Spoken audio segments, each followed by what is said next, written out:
안녕하세요. 축구는 못 말려입니다. 새로 부임한 콘테 감독의 요청으로 토트넘의 이적 시장은 빠르게 돌아가고 있는데요. 새롭게 맞이할 다음 시즌 콘테 감독의 목표인 프리미어리그 우승에 있어 감독의 구상안과 거리가 먼 선수들은 방출될 가능성이 있습니다.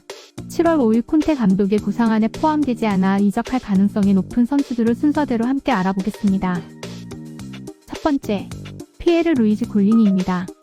이탈리아 출생의 골키퍼로서 아틀란타에서 토트넘 핫스파의 오랜 수문장인 요리스를 대신할 선수로 1년 임대하여 영입한 선수인데요. 선발 기회가 많았던 것은 아니지만 선발 기용되더라도 요리스만큼의 안정감을 주는 골키퍼 능력을 보여주지는 못했습니다. 심지어 떠날 것이라 예상했던 요리스의 재계약으로 더욱더 기회가 줄어들게 되면서 시즌이 끝나며 1년 임대를 마무리 짓게 되었습니다. 손흥민 선수를 옆에서 항상 잘 챙겨줬던 선수로서 팬의 입장에서는 아쉽지만 토트넘과의 새로운 계약 없이 자신의 이전 팀인 아틀란타로 돌아갔습니다. 두 번째, 스티븐 베르바인입니다. 네덜란드 출생의 좌측 윙어로서 국가대표에서는 굉장히 좋은 모습을 보여주고 있지만 토트넘에서는 손흥민 선수와의 경쟁에서 밀려 좀처럼 기회를 얻지 못했습니다. 하지만 중요한 경기들에서 조커로 기용되어 멋진 골을 만들어내며 자신의 가치를 입증할 것처럼 보였지만 생각보다 콘테 감독은 베르바인에게 많은 기회를 주지 않았습니다. 그렇게 베르바인은 자신의 출전 기회와 가치를 인정해줄 팀으로 이적하기를 원하는 것으로 알려져 있는데요. 그 팀은 바로 아약스로 알려져 있습니다.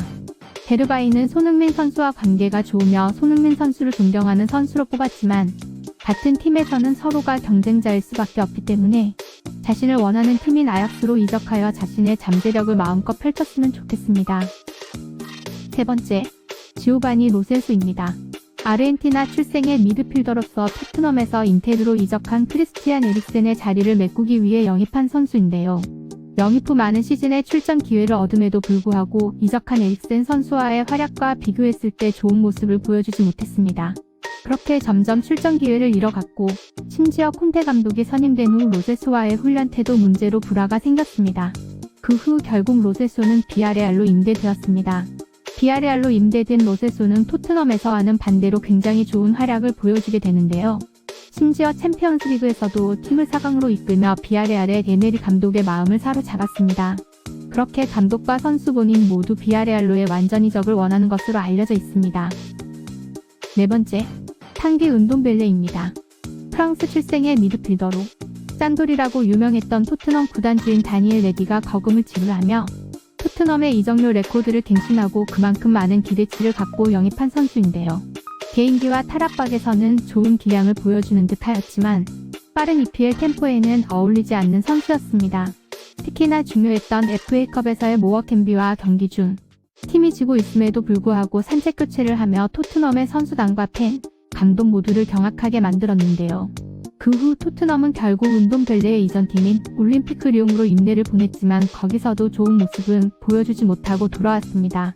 사실 방출 목록 0순위라 해도 모자라지만 은돔벨레의 실력과 반비례한 높은 이적료와 연봉 때문에 은돔벨레를 찾는 팀은 거의 없는 것으로 알려져 있습니다. 개인 훈련을 하며 노력하는 모습을 보여주고 있다고 전해졌지만 토트넘에서 만행을 저지른 은돔벨레에게 토트넘도 출전 기회를 줄지도 의문입니다. 다섯 번째, 해리 윙크스입니다. 윙크스는 토트넘의 선골 유스로 토트넘에서 굉장히 오랫동안 뛰었던 선수인데요. 선골 유스인 만큼 팀에 대한 헌신도와 많은 활동량으로 포체티노 감독 시절 많은 기용이 되며 활약하였지만 현재 콘테 감독의 토트넘에서는 감독의 기대치에 미치지 못한 활약으로 좀처럼 출전 기회를 얻지 못했습니다. 과거 이적 시장에서 맨체스터 유나이티드가 윙크스를 영입하기 위해 노력했다고 알려졌지만 토트넘의 과도한 이적료 요청에 발목을 잡았다라고 알려져 있는데요. 그래서 아마 이번 이적 시장 때는 그 기회를 놓치지 않고 자신의 출전 기회와 가치를 인정해줄 팀으로 이적할 가능성이 있습니다. 그 팀은 바로 에버튼으로 알려져 있습니다. 여섯 번째, 조 로든입니다. 웨일스 출생의 센터백으로 토트넘의 얇은 센터백 선수층을 보완하기 위해 영입한 선수입니다. 그만큼 주전보다는 교체 선수로 활용되는 날이 많았고 교체 선수로 나왔을 때도 상당히 불안한 모습을 보여주며 신뢰를 잃어갔는데요. 그렇게 출전 기회와 자신의 가치를 인정해줄 팀으로 이적하길 원하는 것으로 알려져 있습니다. 조 로든을 원하는 팀은 2부에서 일부로 승격한 노팅엄 포레스트로 알려져 있는데요. 노팅엄 포레스트는 현재 센터백 부재를 겪고 있으며 조 로든은 노팅엄 포레스트의 감독인 스티브 쿠퍼와의 사제관계로 조 로든을 영입하길 원하고 있다고 합니다. 7번째, 에메르송 로얄입니다.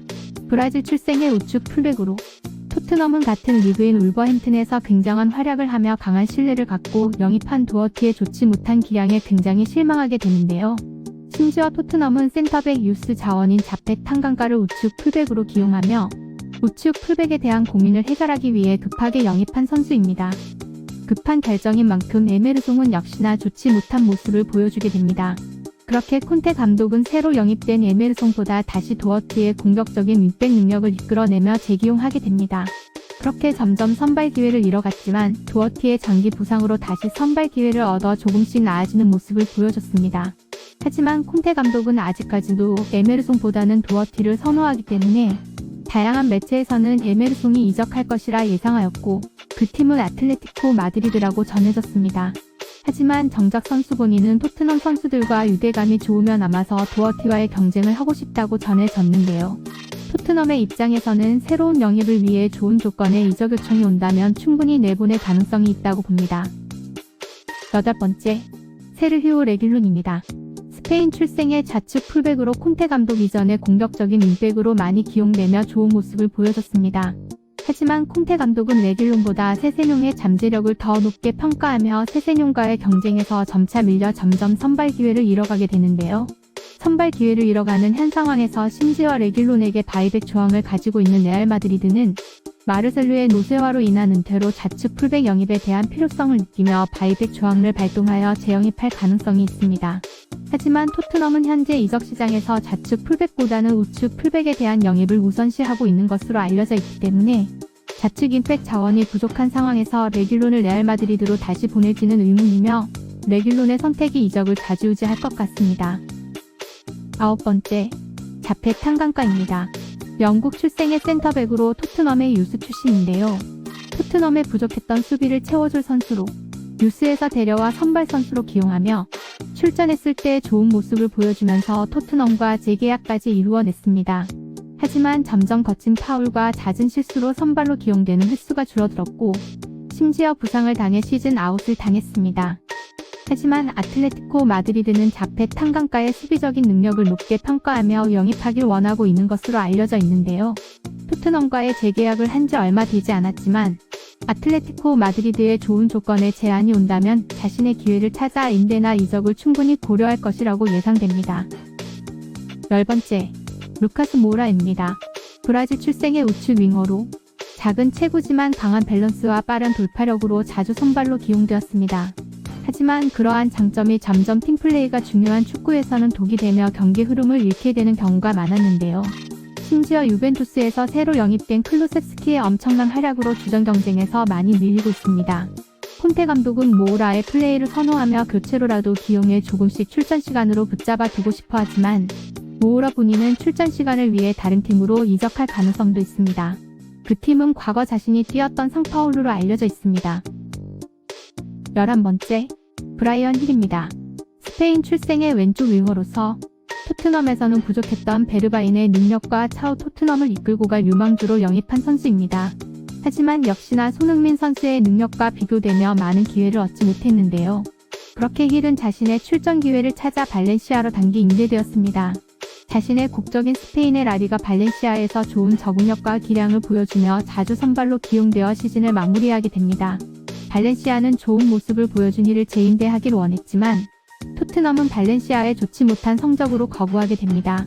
하지만 만약 힐이 자신의 본토인 스페인 라리가의 발렌시아에서 좋은 적응력과 기량을 보여주었기 때문에 발렌시아가 임대가 아닌 이적 요청을 하게 된다면 힐도 충분히 이적을 고려할 수 있을 거라 예상됩니다.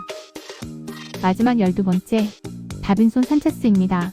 콜롬비아 출생의 센터백으로 운동벨의 이전 토트넘의 이적료 레코드를 갱신하며 영입한 선수인데요. 우직하고 강한 피지컬의 소유자로서 신체 능력은 뛰어났지만 수비적인 면모에서 잦은 실수로 신뢰를 잃어간 선수입니다. 당시 토트넘의 수비수였던 베르통원과 알더베이럴트의 노쇠화에서도 살아남지 못했고 현재까지도 교체 선수로만 기용되고 있는 선수입니다. 교체 선수로 기용되었을 때는 그래도 조금 나은 모습을 보여주었기 때문에 토트넘의 얇은 선수층을 고려해 남기려 할 수도 있지만 콘테 감독과 구단 입장에서는 좀 더 믿음직하고 경쟁력 있는 선수를 데려오고자 할 수도 있습니다. 그로 인해 새로운 수비수 영입을 위한 자금 확보를 위해 좋은 조건의 제안이 온다면 내보낼 가능성이 있습니다. 여기까지 토트넘의 방출 대상을 알아보았습니다. 다음은 축구는 못 말려 챕터 2 영유 많은 기대 부탁드립니다. 구독과 좋아요 많이 눌러주세요. 감사합니다.